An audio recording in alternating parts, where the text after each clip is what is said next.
মোমো আমাদের সকলেরই প্রিয়, আর সেটা যদি হয় দার্জিলিং মোমো তাহলে তো আর কোনো কথাই হবে না। তাই আজকে আমি তোমাদের সাথে একদম অথেন্টিক দার্জিলিং স্টাইল মোমোর রেসিপি শেয়ার করতে চলেছি, যেটার স্বাদ হবে কিন্তু অসাধারণ, আর বাড়িতে খুব সহজেই তোমরা বানিয়ে নিতে পারবে। তাহলে চলো আর দেরি না করে এটা বানাতে আমাদের কি কি লাগছে সেটা দেখে নিই। আর আমি সুস্মিতা তোমাদেরকে আমার চ্যানেল ইয়ামির্স বাংলাতে স্বাগত জানাই।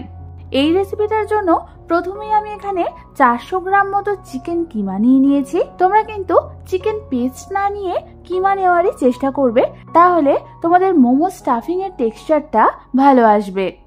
এবার আমি এই চিকেন কিমাটাকে একটা বোলের মধ্যে ট্রান্সফার করে দেব। তারপর এর মধ্যে দিয়ে দেব প্রায় 300 গ্রাম মতো মিহি করে কুচনো পেঁয়াজ,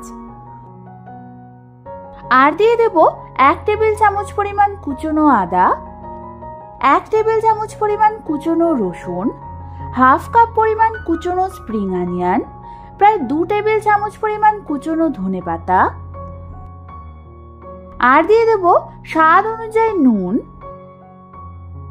স্বাদ অনুযায়ী চিনি, 1 চামচ পরিমাণ গোলমরিচের গুঁড়ো, 1 চামচ পরিমাণ আজিনামোটো, 1 টেবিল চামচ পরিমাণ বাটার, আর দিয়ে দেব প্রায় 4 থেকে 5 টেবিল চামচ পরিমাণ সাদা তেল।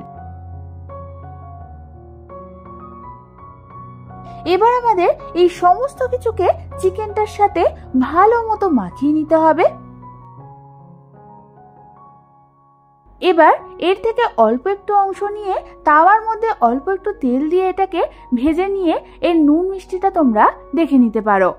এবার আমি এই চিকেনটাকে ম্যারিনেট হতে রেখে দেব কমপক্ষে 2 ঘন্টার জন্য। ততক্ষণে আমি অন্যদিকে একটা বোলের মধ্যে নিয়ে নিয়েছি মেজারমেন্ট কাপের 1.5 কাপ পরিমাণ ময়দা। এবার ওর মধ্যে দিয়ে দেব 1 চামচ পরিমাণ নুন, 1 টেবিল চামচ পরিমাণ সাদা তেল, আর দিয়ে দেব প্রায় 4 টেবিল চামচ পরিমাণ কর্নফ্লাওয়ার। এবার আমাদের প্রথমে সমস্ত কিছুকে ভালো মতো একবার মিশিয়ে নিতে হবে। এই মোমো বানানোর সময় তোমরা যদি ময়দার সাথে একটু কর্নফ্লাওয়ার মিশিয়ে দাও, তাহলে কিন্তু তোমাদের মোমোর বাইরের কোটিংটা বেশি নরম হবে। ভালো মতো মেশানোর পর এবার আমি এর মধ্যে অল্প অল্প করে হালকা গরম জল দিয়ে এটার একটা ডো মেখে নেব।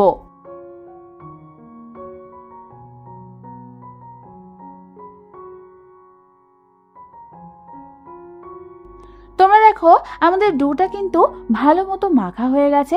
এই ডোটা কিন্তু বেশি নরম মাখলে চলবে না, এরকম হালকা শক্ত শক্ত মাখতে হবে।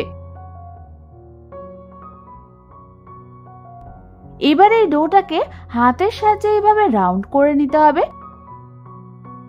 তারপর বোলের মধ্যে রেখে দিয়ে আমি এর গায়ে 1 চামচ পরিমাণ সাদা তেল ঠিক এইভাবে মাখিয়ে নেব। এবার এই ডোটাকে ক্লিন ফিল্ম বা ভেজা কাপড় দিয়ে কভার করে রেস্ট হওয়ার জন্য আমাদের রেখে দিতে হবে প্রায় আধ ঘন্টা। প্রায় আধ ঘন্টা পর তোমরা দেখো আমাদের ডোটা ভালো মতো রেস্ট হয়ে গেছে, আর এর কনসিস্টেন্সিটা ঠিক এরকম হয়েছে। এবার এই ডোটা থেকে কিছুটা অংশ বার করে নিয়ে বাকি ডোটাকে আমি আবারও কভার করে দেব। তারপর যে অংশটা বার করলাম সেটাকে হাতের সাহায্যে এভাবে সরু করে দিয়ে এর থেকে আমাদের ছোট ছোট লেচি বার করে নিতে হবে।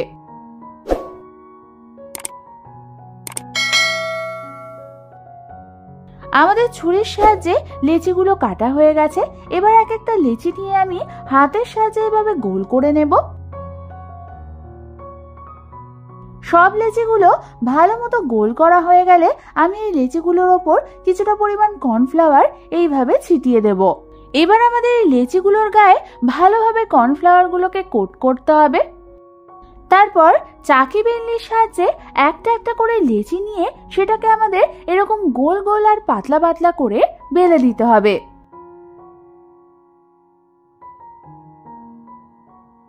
তোমরা দেখো আমাদের একটা মোমোর র্যাপার বেলা হয়ে গেছে। এর থিকনেসটা ঠিক এরকম হবে। এবার মোমোগুলো গড়ে নেওয়ার পালা। তার জন্য প্রথমে এর চারধারে আমাদের অল্প পরিমাণ জল লাগিয়ে নিতে হবে। এরপর এই র্যাপারটাকে হাতে তুলে নিয়ে বানিয়ে রাখা চিকেনের স্টাফিংটা আমি এর ঠিক মাঝখানে অল্প পরিমাণ দিয়ে দেব। এবার মোমোটার ভাঁজ করার পালা। আমি ঠিক যে পদ্ধতিতে তোমাদের দেখাচ্ছি তোমরা ভালো করে লক্ষ্য করো, ঠিক এইভাবে আমাদের মোমোটাকে ভাঁজ করে নিতে হবে। এই ভাঁজটা খুব একটা কঠিন না, একটু প্র্যাকটিস করলে তোমরা ইজিলি বাড়িতে এটা করতে পারবে। আমার চ্যানেলে তোমরা মোমো কি করে ইজি ভাবে ভাঁজ করতে পারবে সেই রেসিপিও রয়েছে, আমি উপরে আই বাটনে লিংক দিয়ে দেব, তোমরা দেখে নিতে পারো। তোমরা দেখো আমাদের একটা মোমো কিন্তু গড়া হয়ে গেছে। এবার যে পাত্রে আমি মোমো স্টিম বসাবো সেই পাত্রে আমাদের প্রথমে অল্প একটু অয়েল ব্রাশ করে নিতে হবে। তারপর এর মধ্যে আমি এক এক করে গড়ে নেওয়া মোমোগুলোকে রেখে দেব। তারপর ঠিক একই পদ্ধতিতে আমি বাকি মোমোগুলোকেও করে নেব। আমি তোমাদের এখানে যে কোয়ান্টিটিটা দেখিয়েছি সেটা দিয়ে আমার মোট 30 থেকে 32টা মতো মোমো তৈরি হয়েছে। মোমোগুলোকে পাত্রের মধ্যে রাখার পর এবার এই মোমোগুলোর গায়ে আমাদের অল্প অল্প করে সাদা তেল ব্রাশ করে দিতে হবে। এই প্রসেসটা কিন্তু খুবই ইম্পর্টেন্ট, এতে তোমাদের মোমোর বাইরের কোটিংটা ড্রাই হবে না। এবার আমি অন্যদিকে মোমোগুলোকে স্টিম দেওয়ার জন্য একটা পাত্রে কিছুটা পরিমাণ জল গরম বসিয়ে দিয়েছিলাম। জল ভালো মতো ফুটে এলে এবার আমি এর উপর ওই পাত্রটা বসিয়ে দেব। তারপর ঢাকনা চাপা দিয়ে আমাদের এই মোমোটা স্টিম হওয়ার জন্য রেখে দিতে হবে কমপক্ষে 10 থেকে 12 মিনিট। প্রায় 12 মিনিট পর ঢাকনা খুলে তোমরা দেখো আমাদের মোমোগুলো কিন্তু একদম পারফেক্টলি সেদ্ধ হয়ে গেছে। ব্যাস, এবার শুধু গরম গরম মোমোর চাটনির সাথে সার্ভ করার অপেক্ষা। আমার চ্যানেলে মোমোর চাটনির রেসিপি অলরেডি দেওয়া আছে, দেখতে চাইলে উপরের আই বাটনে আমি লিংক দিয়ে দেবো, দেখে নিতে পারো। আমি তোমাদের এখানে একটা মোমো ভেঙেও দেখাচ্ছি, তোমরা দেখো কতটা জুসি হয়েছে। তাহলে আর দেরি না করে বাড়িতে বসে একদম অথেন্টিক দার্জিলিং স্টাইল মোমোর স্বাদ পেতে হলে এই রেসিপিটা ঝটপট ট্রাই করে ফেলো।